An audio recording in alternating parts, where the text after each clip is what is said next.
جیسے رمضان میں شیطان کو بند کیا کر دیا جاتا ہے، اور پھر بھی ہمیں وسوسے آتے ہیں اور ہمیں طرح طرح کے خیالات آتے ہیں جن پہ جو کہ ہمارا نفس ہے جس لڑنا ہے۔ میں آپ سے یہ پوچھنا چاہتی ہوں کہ نفس کیا ہے، اور ایسا کیوں ہے کہ آپ کو اللہ تعالیٰ پہ یقین بھی ہے اور آپ رجوع کرتے ہیں؟ ان نفس کیا ہے جو ہمیں ہمیشہ ایک جنگ چل رہی ہے اس کے ساتھ، کہ آپ کو کیونکہ آپ کا نفس لوامہ اسٹرانگ ہے تو پھر آپ اپنے آپ کو، آپ کا کانشنس ہے تو آپ کو ہمیشہ آپ سیدھی راہ پہ آ جاتے ہیں اور اپنے آپ کو ہی درست کر لیتے ہیں۔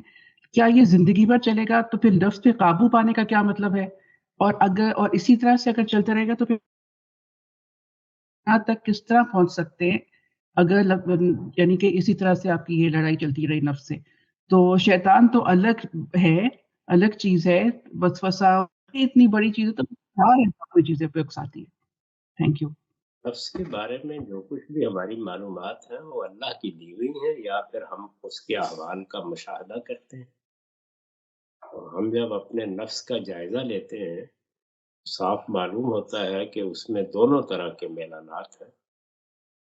جن چیزوں کو برائی سمجھا جاتا ہے ان کی طرف بھی بڑا شدید رجحان ہے، ہماری خواہشیں ہیں، ہمارے مفادات ہیں، آرام طلبی ہے، آسائش طلبی ہے، یہ ساری چیزیں ہمارے اندر ہیں، یہی زور لگاتی ہیں اور ہم غلطی کر بیٹھتے ہیں۔ دوسری جانب عقل ہے، شعور ہے، غلطی کا احساس ہے، یہ بھی موجود ہے۔ تو جس چیز کا تقاضا کیا گیا ہے وہ یہ ہے کہ ہم اپنی عقل کو حاکم بنائیں۔ اسی کو اللہ تعالیٰ تقویٰ کہتے ہیں، اپنے آپ کو ڈسپلن میں رکھنا، قاعدے میں رکھنا، یہ کوشش کرنا کہ ہم سب فیصلے سوچ سمجھ کر کریں، اپنے آپ کو خواہشات کے حوالے نہ کر دیں۔ نفس کو ایسا کیوں بنایا گیا ہے؟ اس لیے کہ امتحان تھا۔ اگر نفس ایسا نہ ہوتا، یعنی اس میں برائی کا میلان ہی نہ ہوتا، اس میں مفادات کی طرف لپکنے کا داعیہ ہی نہ ہوتا، تو پھر تو سارے ہی لوگ جبریل امین ہوتے۔ امتحان برپا کرنے کے لیے نفس میں دونوں رجحان رکھے گئے، اس کو قرآن نے بیان کیا ہے۔ وَنَفْسٍ وَمَا سَوَّاهَا فَأَلْهَمَهَا فُجُورَهَا وَتَقْوَاهَا۔ ہم نے جب انسانی شخصیت کو بنایا اور سنوارا تو اس میں دونوں چیزیں رکھ دیں، بلکہ فرمایا دونوں چیزیں الہام کر دیں، یعنی وہ حدود میں رہے گا، یہ بھی صلاحیت اسے دے دی، وہ اپنے ارادے کو صحیح استعمال کرے گا، یہ قوت بھی اسے دے دی۔ اس کو فَأَلْهَمَهَا فُجُورَهَا وَتَقْوَاهَا دو لفظوں میں بیان کر دیا ہے کہ چاہے تو اپنے آپ کو قاعدے میں رکھے اور چاہے تو حدود کو لانگ جائے، دونوں چیزیں رکھ کے ہمیں امتحان میں ڈالا گیا ہے۔ اسی کو ارادہ اور اختیار کہتے ہیں۔ ارادے اور اختیار کا صحیح استعمال کرتے ہیں تو تقویٰ پیدا ہوتا ہے، غلط استعمال کرتے ہیں تو فجور پیدا ہوتا ہے، نافرمانی ہوتی ہے، فسق ہوتا ہے۔ تو یہ ہمارے نفس کی تحلیل ہے، یہ تو ہم خود مشاہدہ کرتے ہیں، اس میں کسی سے پوچھنے جانے کی ضرورت ہی نہیں۔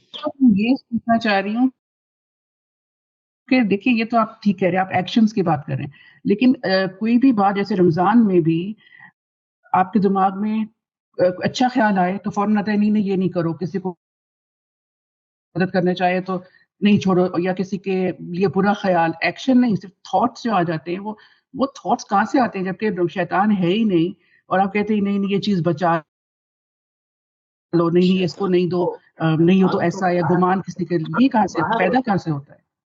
شیطان تو باہر ہوتا ہے، یہ جو میں نے ابھی آپ کی خدمت میں گزارشات کی ہیں وہ تو میری شخصیت کے متعلق ہے، اس میں شیطان کا کیا حصہ ہے؟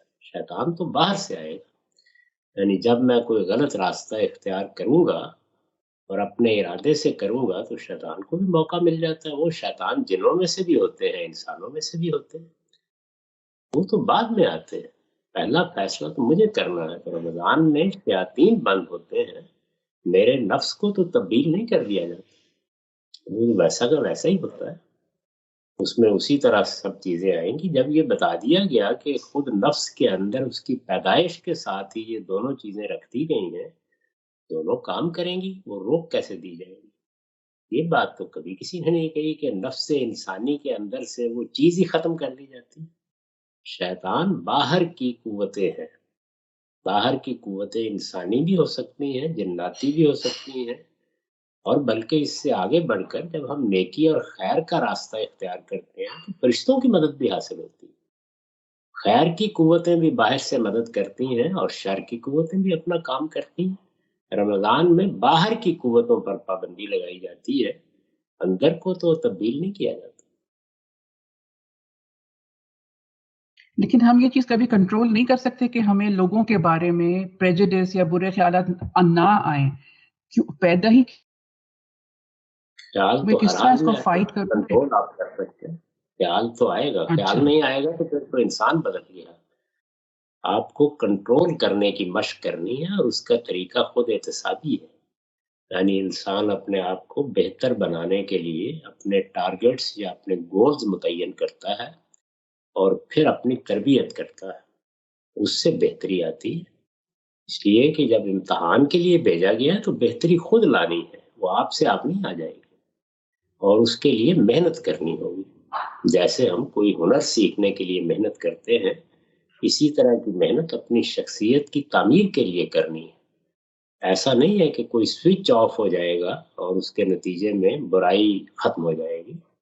ہمیں اپنے اندر کی برائی کو روز دھونا ہے۔ یہ گھر کی صفائی کرنے کے لیے جیسے ہم روز اہتمام کرتے ہیں، کچرا جمع ہو جاتا ہے، اٹھاتے ہیں، پھینکتے ہیں، ویسے ہی انسانی شخصیت کے لیے بھی ہر وقت جدوجہد کرنی ہے، اور مرتے دم تک یہ جدوجہد جاری رہے گی۔ اگر انسان صحیح طریقے سے اپنی تربیت کرے تو اس میں کامیابی ہونی شروع ہو جاتی ہے، اور جدوجہد ذرا کم پڑتی ہے، لیکن یہ کہ کرنا پڑتی ہے اور آخر تک کرنا پڑتا ہے۔ جاوید غامدی صاحب، اگر جب سے مطمئنہ تک کوئی پہنچ جائے تو پھر اس طرح کی باتیں دماغ پہ نہیں آتی، یا وہ تب بھی نفس چلتا رہتا ہے؟ نفس مطمئنہ تک موت کے وقت پہنچتا ہے آدمی، اس سے پہلے نہیں پہنچ سکتا۔